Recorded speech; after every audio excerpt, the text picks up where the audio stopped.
the army of Frederick Barbarossa has just landed in Asia Minor. And Salahuddin sends letters asking everybody to help. And what do you think happened? Will Salahuddin get help from the Muslims to face this impossible encounter? Or will he be left alone?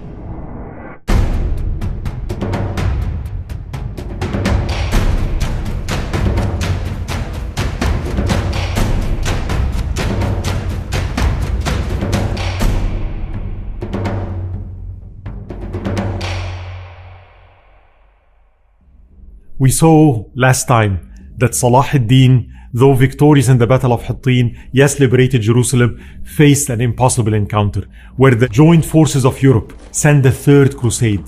And heading this crusade, the kings of Europe themselves. And Salahuddin now is facing the joint army of Europe. And we saw last time the news of the arrival of the German king Frederick Barbarossa, dedicated with the resolve that they are not going to stop till they liberate Jerusalem. It is said they were so fanatical that they swore that they will sleep in their armor, that all the time they'll be in their chainmail. They swore that anybody who does any mistake or any sin, they will put him to death, because they viewed the reason they're defeated is because of their own sins. They were highly dedicated people heading now towards Salahuddin. People were terrified. Rumors started to spread that the entire area of Sham is going to fall. And indeed, the news reached the Sultan and his camp. Imad ad-Din al-Asfahani, the one that documents and writes the letters for Salahuddin, describes his own state as he received the news of the German knights heading towards Salahuddin. He says, the news of their arrival to Tripoli came in the month of Sha'ban. The Sultan was steadfast and firm-hearted. Nothing moved him from guarding Acre and attacking the Franks surrounding it in every moment of the day and night. He fully entrusted his affairs to Allah subhanahu wa ta'ala, completely relied on him, and always had a smiley face, calm soul, continuously taking care of the people's needs and continuously, consistently giving in charity to whomever he asks. And now he says, for me, whenever I thought about the news of the German army, I got distressed and anxious.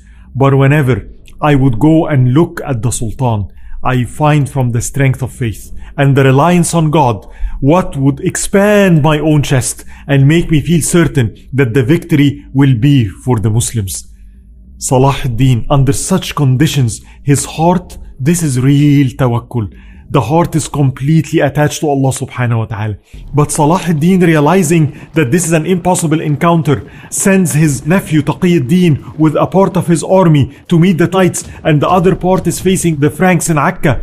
Now he realized maybe he needs the help of other Muslims. He sent a letter to the Khalifa in Baghdad. The Khalifa's response was actually shocking.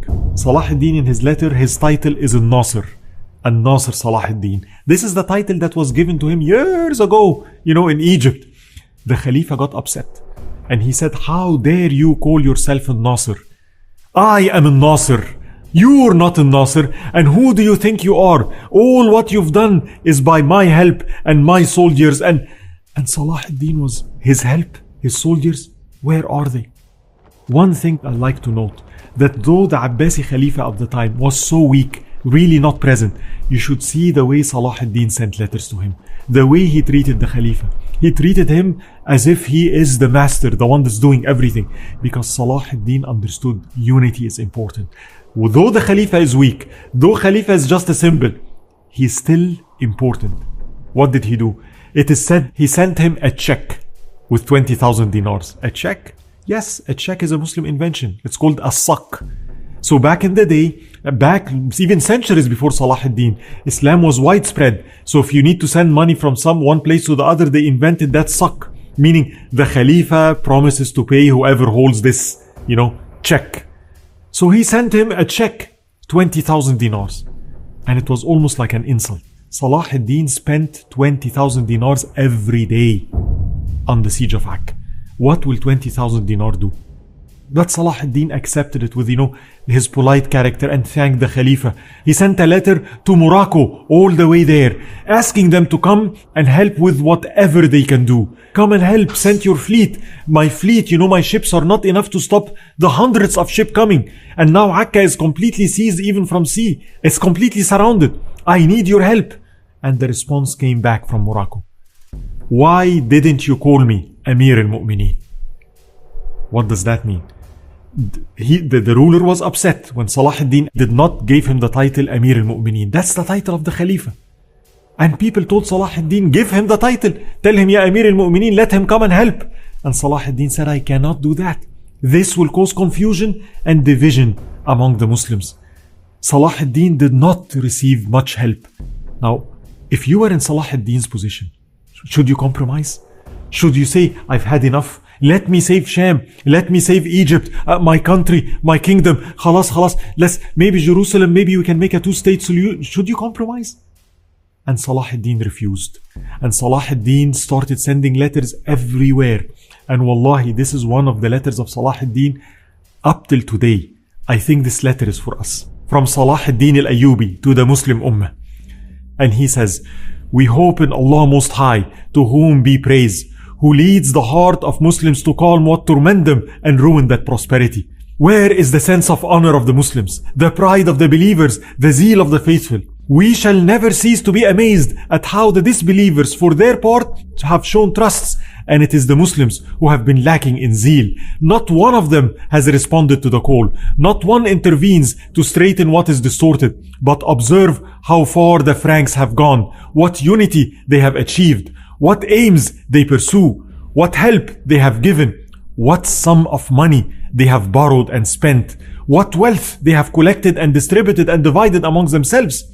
There is not a king left in their lands or islands, not a lord or a rich man who has not competed with his neighbors to produce support and rival his peers in this military effort. In defense of the religion, they consider it a small thing to spend life and soul, and they have kept their brothers supplied with arms and champions of war. And all that they have done, and all this generosity is purely out of zeal for him they worship in jealous defense of their faith. On the other hand, the Muslims are weak and demoralized. They have become negligent and lazy, the victims of unproductive heedlessness, and completely lacking in resolve. If Allah forbid something was to happen to Islam, no one of them, far or near, would come to blaze the zeal for Allah's religion. This is the moment to cast off laziness, to summon from far and near all those men who have blood in their veins. We are confident, thanks to Allah, Alhamdulillah, in the help that will come from Him. And we entrust ourselves to Him in sincerity of purpose and deepest devotion. Inshallah, the disbelievers will perish and the believers will have a sure deliverance. Salahuddin al-Ayyubi. Now, looking at this letter, some remarks. Do you see any victim mentality? Did he bash the Franks? Did he say, look horrible? Oh, look what they do. Look how they betray. Look what they did to the women. Look how they slaughter our kids. Let me show you pictures of bad Crusaders and pity for me. You do not see any victim mentality. If anything, he praised his opponent. He looked at them. Look how sincere they are. The problem, they are acting the way they should act. What did you expect from them? They're true to the religion. The religion says this land is mine in the name of the Bible, in the name of the Torah. And as such, I'm going to come and take it. God promised me this land. They believe in their book. It's distorted, but they're true to their faith. On the other hand, the problem is the people of the truth are not as true to their faith. They do not have the same zealousy. They don't have the same aspiration. They are not willing to sacrifice. Our opponent is sacrificing. Our opponent is giving. Our opponent is spending. If we're not willing to do the same, what do you think will happen? So Salahuddin identified the problem. It's not a victim mentality. The problem is not them. Look at them. The solution will not come from them. The solution comes from us. We have to raise to the occasion. And Salahuddin ends it with what? His trust in Allah, that by the grace of Allah, we will be victorious. He took all his means. This is not a person who's sleeping, who has no plan, did not train, has no weapons, has no army, and all of a sudden wakes up, Yallah, Bismillah, let's go and fight and we will win. Salahuddin took all the means for decades. Really all the asbab of tawakkul, true reliance on Allah subhanahu wa ta'ala, spiritual and materialistic. He's a good strategist as well as he's a good believer. His heart is with Allah subhanahu wa ta'ala, and his brain is planning, and his limbs and effort is in the battlefield fighting. That is true tawakkul. Meanwhile, now around Acre, something disturbing happens. The Franks have built 3 big towers. It is said 5 stories high. And they started pushing those towers towards the city of Acre. And the people inside Acre realized if those towers reach the city, it's game over. There is only 3,000 troops inside the city of Acre. 3,000 of the Knights of Salahuddin. It has been more than a year. And more than hundreds of thousands of the Franks cannot take the city from them. Aren't they superheroes? What kind of men are those? What kind of determination? What kind of hope and struggle and strength must you have to defend the city with just 3,000 against hundreds of thousands? They didn't waver. And now the towers are coming near. And they start to bomb the towers and use their trebuchets and catapults and Greek fire. And nothing is working. It seemed they were well built. They say that they had put vinegar on them and other things that would protect them so that fire will not affect them. And they are worried. Here, a young man comes to Salahuddin and he says, I know what to do. Who's that young man? It's a young man that years before this was interested in chemistry. He used to spend his time, studying chemistry and combustible materials, but now he comes and he says, my years of work will pay off. I know a certain chemical combination. I think I can get rid of those 3 towers, but send me inside Acre. Now, how did they do that?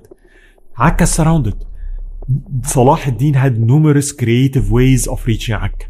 One of the ways they did is they got a ship, put on it some Frankish flags and the cross. They got some pigs, put it on top of the ship. Everybody shaved their beards and everybody, wear the cross, look like Franks.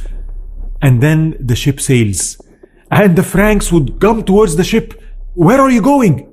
And then this ship, this Muslims pretending to be Franks, they would talk back and say, we just came from Europe. We are heading towards the city of Acre. And then the other people respond, Acre is under the control of Salahuddin. And then they respond back, still, what have you been doing for 1 year? This is a joke. And then they told them, oh, you better warn the other ship behind us. There was another Frankish ship there. I think they're heading towards the city of Acre. Go warn them, lest they go there and Salahuddin captures. And then they would go to warn the city. And they slip. And they reach the city of Acre. And this young man now is inside the city of Acre with all the material he needs. And this young man starts making his chemical secret weapon, if you will. And it looks like it looks like water. It's transparent. And he goes to Bahauddin and he tells him, here is what I want you to do. First, put those containers of this liquid, throw them at the towers. Make sure that all the towers are soaked with this liquid. Then throw fire on them. And indeed, that's what they did. They first started throwing those containers of this transparent liquid on all the towers. The Franks, when they saw this, they thought it's like, what is this? They're throwing water at us. So they started to mock and, make fun and nothing is happening. What are you doing? But then Bahauddin gives the order, throw fire at the first tower. And once they threw the Greek fire, the tower exploded in flames. And the men started to jump out of the tower. 5 stories high, full of men. They started to jump from the 3rd and 4th floor. That's the best chance. And indeed, they started to throw the Greek fire on the 2nd and the 3rd. And all the towers were destroyed. This young man saved the city of Acre. And when Salahuddin saw this, he was so impressed, so happy. And he said, bring him out. I want to reward him. And this young man says, no, I've done this for the sake of Allah subhanahu wa ta'ala. I don't want reward. I don't want any recognition. Sincerity. This young man saved the city of Acre because he was studying. He was serious in what he's doing. He was a chemist. His heart was in what he's doing. We need that. We need people in all disciplines. Not only people that can fight on the battleground. Battles around the city of Acre continued to rage. Meanwhile, Salahuddin received some good news and some bad news. The good news. Well, Taqiyuddin is going to confront the German soldiers. What happened?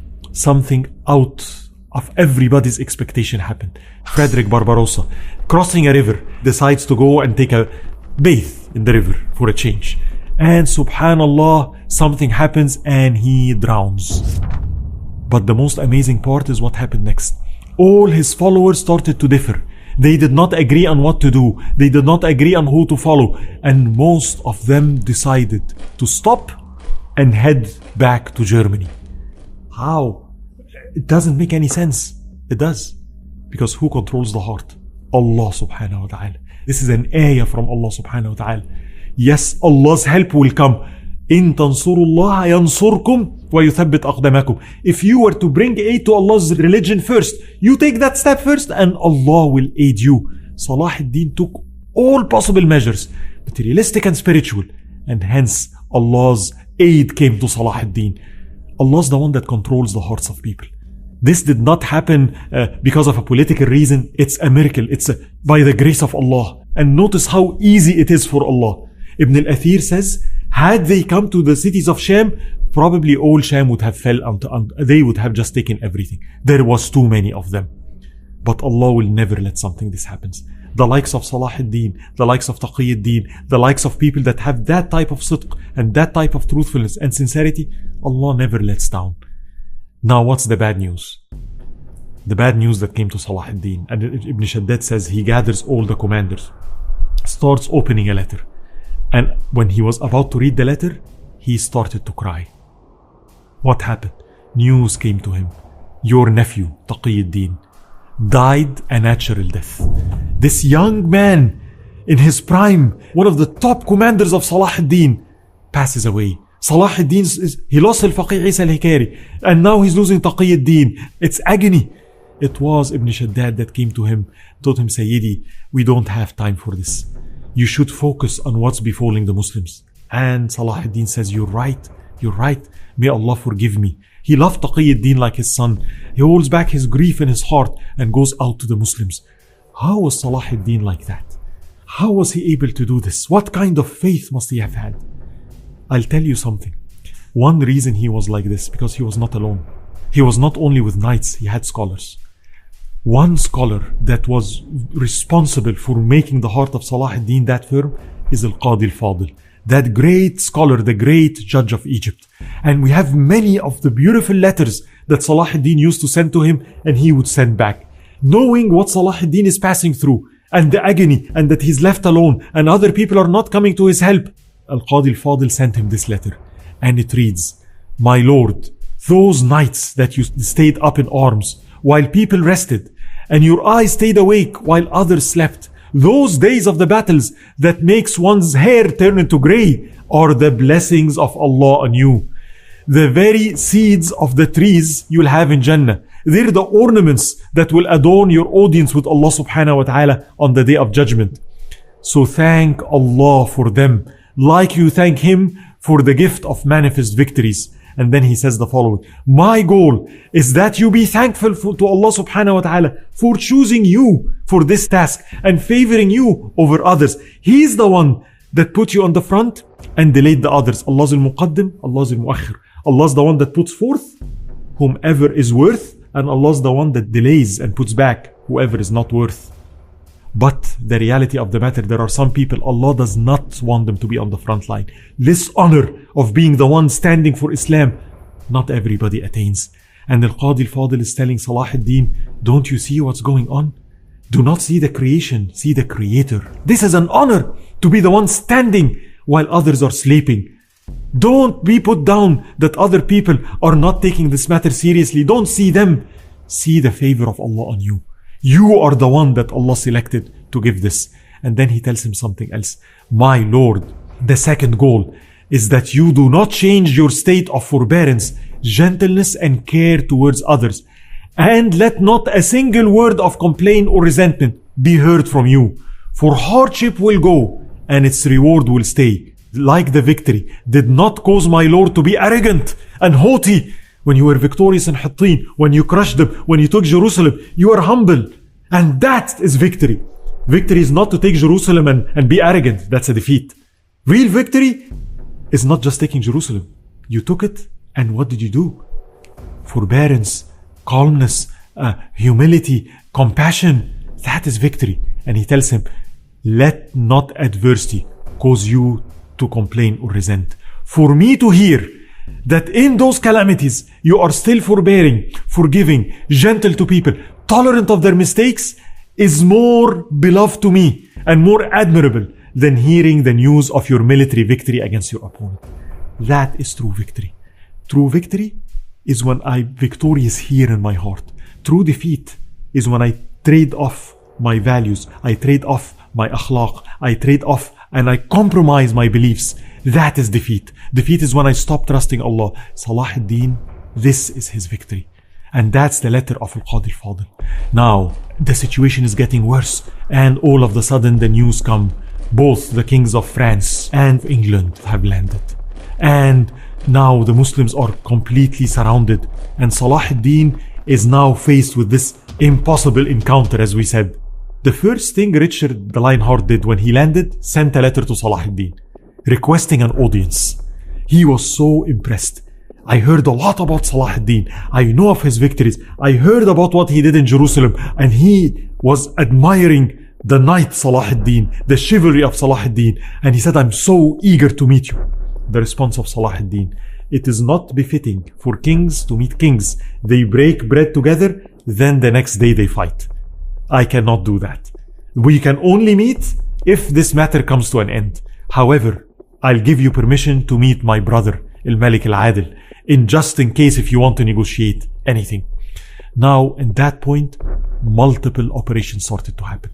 Day and night attacks against the city of Acre. And we have Ibn Shaddad writes almost like a daily account about the iron ram that they used to ram the door, and how the Muslims in Acre went out and took it in, and how one time they came so close to the ditch of the city, and the Franks started throwing bodies. They want to make a bridge, and they started throwing the bodies of dead animals and men inside the ditch. Can you imagine?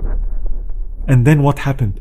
Bahauddin Qarakhosh orders his men to make a sortie. A part of them would block the Franks, the other part will jump into the ditches, started cutting the corpses, can you imagine, of dead animals and throwing in the heat of the sun.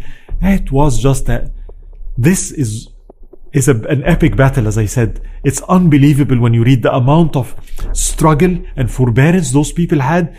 Very admirable. Nevertheless, Richard was so determined, and he switched strategy. He started building a giant trebuchet. And it was 5 stories high. And when it threw stones, it wasn't small, it was huge stones. And then the trebuchet was ready. And Richard gave orders, attack one spot only. And the trebuchet started throwing massive boulders of, rocks. And the walls of the city started breaking. And Bahauddin became very concerned. And Bahauddin's soldiers come and try to repair the breaches that happened. Richard is becoming frustrated. 2 years and they cannot take one city from Salahuddin. Yet the city now is fully surrounded. And it's winter time. And Salahuddin attempts, out of desperation, he orders some of his ships to sail in winter against the waves. Maybe reach the city and give them supplies. But the waves were too high and the ships ended up sinking and crashing. And the city now, Bahauddin reports, we're out of supply, we're out of weapons, we're running out of arrows, we can no longer defend the city. The walls have been breached. And he says to Salahuddin, give me permission. Permission for what? Permission to negotiate for a surrender. Maybe if we give them the city, maybe they will spare us and will not kill us. And Salahuddin was so upset. No way we can surrender the city of Acre. We will continue the fight. Bi-Idhnillah, we'll free the city. No negotiations whatsoever. And he orders his commanders, tomorrow we have to arrange for an attack. And they tell him, it's impossible. We've been trying for 2 years. There is no hope. As they're speaking, a shock happens. They see the Frankish flags coming on top of the city of Acre. What happened? The city of Acre fell to the Franks. What happened? Bahauddin Qarakhosh made a negotiation with Richard. He went to him and told him, listen, we've been kind to you. If we were to deliver the city in peace, would you allow us to leave? And Richard agrees. If you were to deliver the city in peace, of course everybody can leave and everything is fine. And guess what happens? When they agreed and they opened the doors, the Crusaders went inside the city. They captured the 3,000 Muslims there. 2,700 warriors, 300 maybe of their wives and kids. And they captured all of them and they sent to Salahuddin al-Ayyubi. You want them? You give us 200,000 dinars. They betrayed. It is said when Salahuddin received the news, when he saw the flags on top of the city, Baha'uddin, Qaraqush, and we cannot blame him. It's an impossible encounter. The man resisted for years. And Ibn Shaddad says that Salahuddin was like a mother that lost her son. He started crying and breaking in tears. Everybody around him, it has been 2 years, people couldn't believe what's happening. The city fell. And again, it was Ibn Shaddad that went to Salahuddin and said, Ya Sayyidi, there is no time for this. There is no time for grief. You have to think about the fate of the Muslims. What about the 3,000 men inside? Send to Richard. And Salahuddin orders, you are right. And he says, bring me some rose water, washes his face and sends to Richard with his grief and agony inside. And Richard responds, I will give them to you if you give me 200,000 dinars and the true cross. Salahuddin responds, I will get the money, but how do I know that you'll fulfill your promise? How do I know? What if I give you everything and you guys betray your promises? And the response came, you first deliver the money and we'll see. Salahuddin sends to the religious people in Acre, give me your word that your king will follow this promise of his. The response comes back, we cannot trust our leaders. You don't have.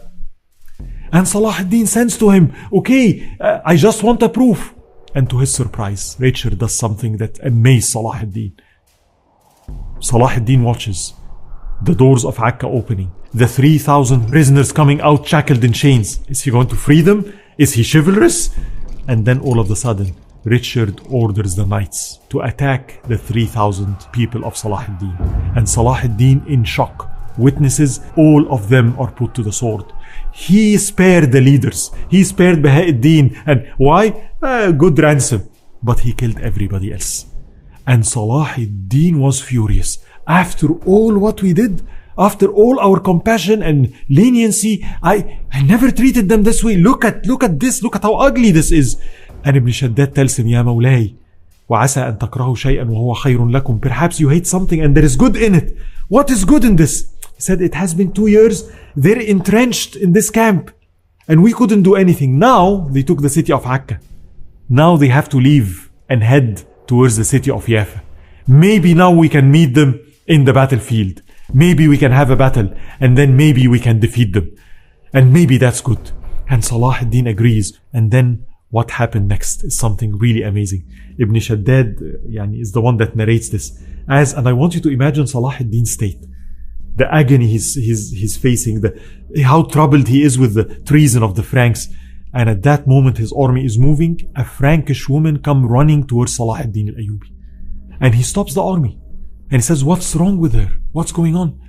And they tell him, she's asking to meet you. And he says, bring her forth.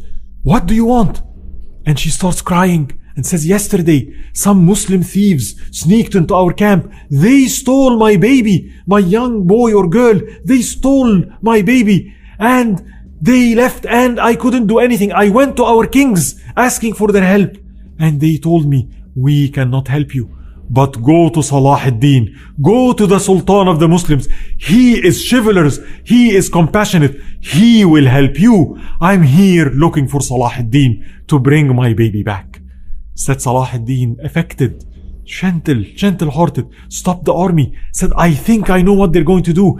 They're probably going to try to go to some marketplace, sell this as a slave or as something. And he orders his soldiers, take the description of the baby, go to the marketplace, bring the baby back.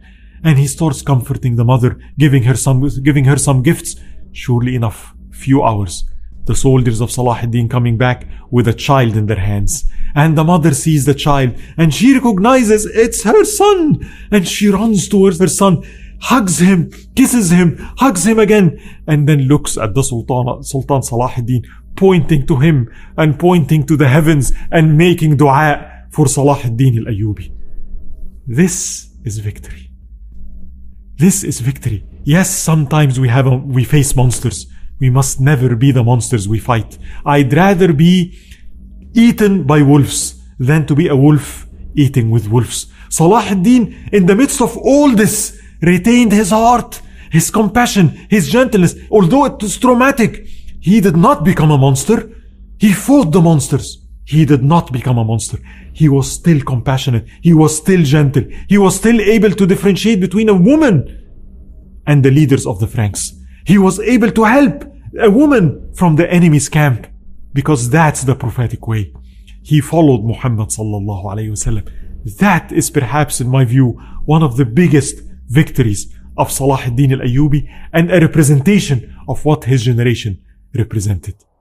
Now, what happens next? They took the city of Acre. And although it looks bad, Ibn Shaddad goes to Salahuddin and tells him, yes, although from a military perspective it's bad, from a tactical perspective, it will force the Franks to leave their position. They're heavily entrenched. Now, if they want to go further, they need to go out from their entrenched positions in the open. And that will be our chance to meet them in the open and maybe encircle them the way we did in the Battle of Hattin. And Salahuddin agrees. And Salahuddin orders his forces to withdraw and starts preparing, for the other battle, a battle in the open with Richard the Lionheart and all the other kings and rulers and leaders of Europe with their Knights of the Templars and the Hospitallers. A huge army. And indeed, it started to happen. Richard starts gathering all the army and they start moving. However, the next step that Richard did was also very well thought of. He was also a very, very clever strategist. And he knew what Salahuddin wanted. And he was very aware of the techniques of Salahuddin. And he did not want to be encircled at all. So he started a march from the city of Acre to his next target, the city of Jaffa. It's about 80 miles.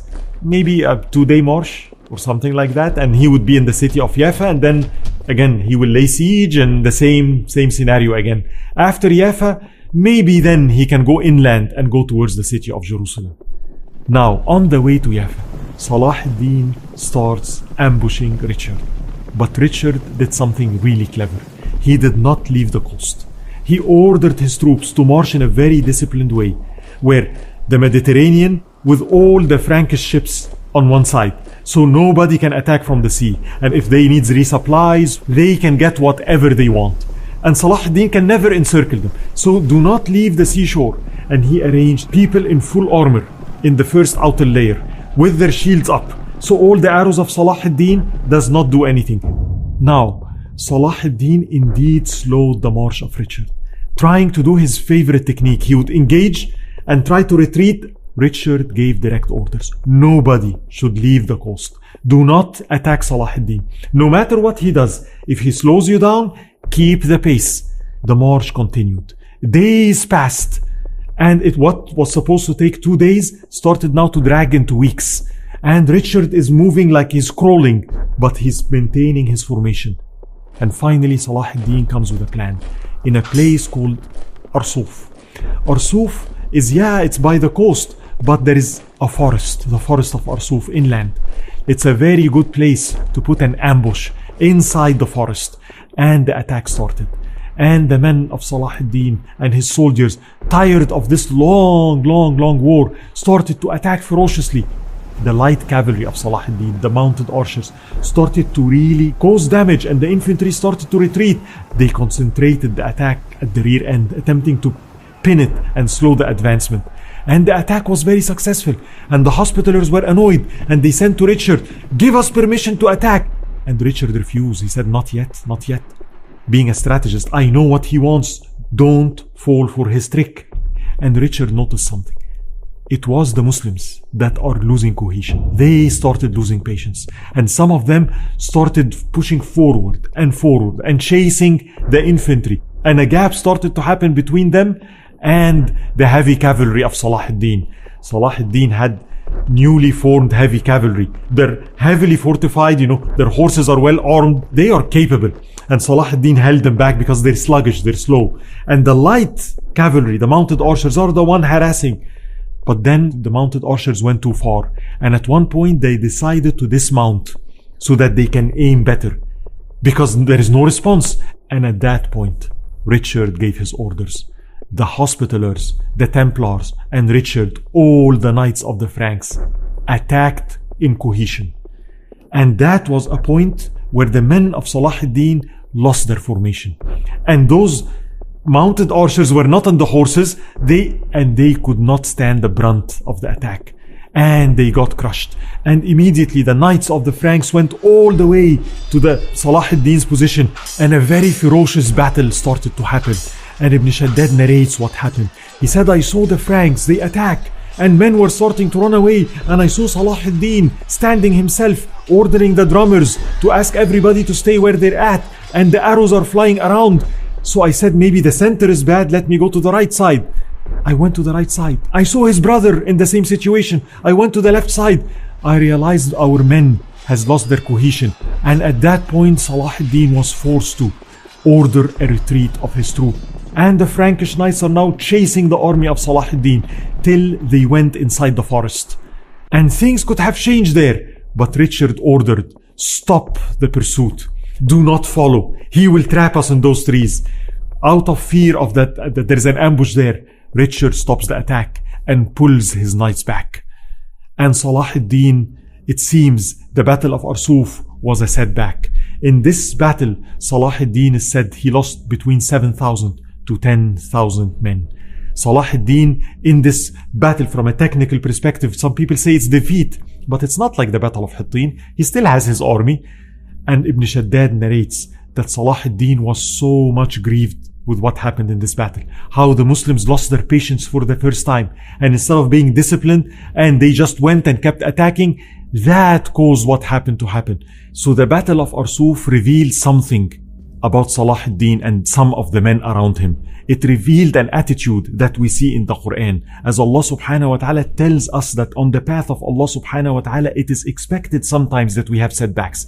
And if that happens to us, do not lose hope. It happened to good people before us. And we see Salahuddin adopting that attitude. A real defeat is when I become helpless and stop and sit back and do nothing. Yet Salahuddin was never this way. If he's defeated here and there in the battlefield, he only stands back up again with truthfulness and resolve to recover what he lost.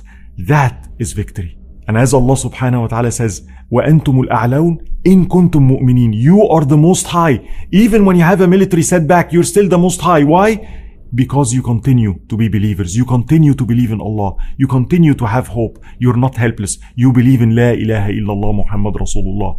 We're defeated when we compromise on La ilaha illallah and Muhammad Rasulullah. Salahuddin spent the entire night taking care of the wounded people himself. It was a ferocious battle, as we said. And Salahuddin next day, Ibn Shaddad says, he gathers his army, goes out in front of Richard. Only Allah knew how much pain and grief this man is carrying in his heart. But with full determination, asks Richard a second round. I'm here, I'm not defeated, I'm ready to attack. Richard, on the other hand, again being wise in the battlefield, he realized this is not about this battle. I'm not going to do what he wants. He gives his orders. Do not engage Salahuddin. Continue moving towards the city of Jaffa. And Salahuddin realized, what can I do? He has this formation now, like of a moving fort, where even the injured men, he uses the ships to take them all the way back to Sur. And reinforcements are coming by sea, and he's consistently resupplied. What do we do? Yes, his march is slowed down. It's now 3 weeks and he did not reach the city of Jaffa yet. But he's making his way there. And Salahuddin asks his commanders, what should we do? What's the solution? The concept of Shura. And everybody gathers and they came with a solution. A solution that Salahuddin didn't like much, but was the only viable solution. They told him, look, it is not about a battle or two. This is all about Jerusalem. We do not have enough of our army to protect all the cities. If we go inside the city of Jaffa, the same thing that happened to Acre will happen again. What does Richard want? He wants Jerusalem. So they told Salahuddin, destroy the city of Jaffa. Completely destroy it. Destroy the walls, burn the city to the ground, let him not have a base. If he wants to go to Jerusalem, he has to go inland. Once he's inland, then we can surround him. We can cut his lines of supplies. He will be in trouble. Focus the battle on Jerusalem. And Salahuddin agrees. and he starts destroying the city of Jaffa and slows down Richard. And after 3-4 weeks of a march that was hectic, Richard reaches the city of Jaffa only to find it razed to the ground. Nothing is left. And he was so affected by this. It's an agony. 2 years to take the city of Acre, 1 month to march like 80 miles, and that's all with all his ships. What will happen if he starts marching towards the city of Jerusalem? He realized things are not going well. So he started to negotiate with Salahuddin. He starts sending to the brother of Salahuddin, let's start a negotiation. And he sends a letter with the brother of Salahuddin to Salahuddin. In this letter, Richard says the following: the Muslims and the Franks are done for. The land is ruined utterly at the hands of both sides. Property and lives on both sides are destroyed. This matter has received its due. All what we have to talk about is Jerusalem, the Holy Cross, and the lands that we own now. Now for Jerusalem, this is the center of our worship, which we shall never renounce. Even if there were only one person left of us, we will continue our march towards it. As for the lands, let us keep what we have and you keep what you have. As for the Holy Cross, let the Sultan, clement enough and magnanimous enough to give that back to us. Then we can have peace. Then we can rest. Then we can get rid of this constant hardship. Both parties can rest. Remember when they came, they were saying, we're going to take everything from you. Now all what they want is what? Just give us Jerusalem. Let us keep what we have. You keep what you have. We can live together. A two-state solution proposal. How did Salahuddin respond? Many people in his position will say, yeah, you did all what you can. Khalas, give him Jerusalem and that's it. They live in peace and we have peace and we're good. The response of Salahuddin to Richard. And I just want you to notice how clear the matter was in his head. What a lesson for us. He says the following: Jerusalem is ours just as much as it is yours. Indeed, for us it is greater than it is for you. For it is where our Prophet, peace be upon him, came on the night journey. And it is the gathering place of angels and the land of the resurrection. Let not the king imagine that we will ever give it up. For we are unable to even imagine such a thing, let alone talk about it amongst Muslims. You know what he's saying? The idea of giving Jerusalem to you is something I can't even make myself imagine. It's unthinkable. And he doesn't stop there. Now notice the following. Notice how he responds. He says, as for the lands that you took, your conquest of it was an unexpected accident due to the weakness of the Muslims at the time. While the war continues, we will not enable you to build one stone there, and will, inshallah, by Allah's grace, take back all what belonged to us. Salahuddin was clear. This is not about peace and you have this and I have this. The whole land is ours. You have no place at all in this land. Not Jerusalem, not Acre, not Jaffa, not Antioch, not Tripoli. All of it belong to us. It's one state. You can live with us, but you cannot divide the land and you rule one part and we rule another part and you expect peace. This is not how it goes. The only reason you have it is because Muslims were weak at one point. But by Allah's grace, the tide will turn and we will take it back. It might take a century. It might take 2 centuries. But at the end of the day, this land is ours. This land belongs to those who believe in all the prophets. The inheritors of Musa alayhi salam, the inheritors of Isa alayhi salam, the followers of Muhammad sallallahu alayhi wasallam. This is the holy place. Everybody else can be there and can worship. Only under the rule of the Muslims will this place be safe. When other people take it, it's never the same. And Salahuddin starts again refusing the negotiation with Richard. Richard now very disturbed. Now what is the next move? He takes the city of Jaffa. There is one of 2 possibilities. He can go inland, attempt to take the city of Jerusalem, and risk Salahuddin surrounding it. Or he can continue the coastal march towards the city of Asqalan. If he takes the city of Asqalan, he can start attacking Egypt. So now he has one of 2 strategies. Egypt is what's supplying all this time. Where do you think the food and the grains and the supplies of all the armies of Salahuddin is coming from? This war needs logistics. It's Egypt. Without Egypt, they could have not done any of this campaign. The resources of Egypt is what's supplying Salahuddin with all what he needs. And Richard realized that. Should I go to Egypt or should I go to Jerusalem? Salahuddin, predicting what is going to happen, gathers his commanders and he tells them, we need to defend both cities. And they tell him, we don't have enough troops. We cannot defend Asqalan and Jerusalem. What is the solution? They said, unfortunately, there is one solution. Make the battle about Jerusalem.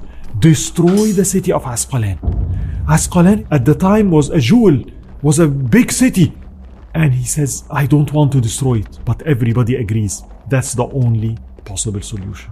It's the best strategy. And they destroy the city of Asqalan. Ibn Shaddad describes this. Qadi al-Fadl was born in the city of Asqalan. It must have been very hard for him to see his own town destroyed on the hands of Muslims. And Salahuddin looks to Ibn Shaddad and he tells him something. He says, seeing all my children die, losing all my children is easier for me than demolishing one stone from the city of Asqalan. But what can I do?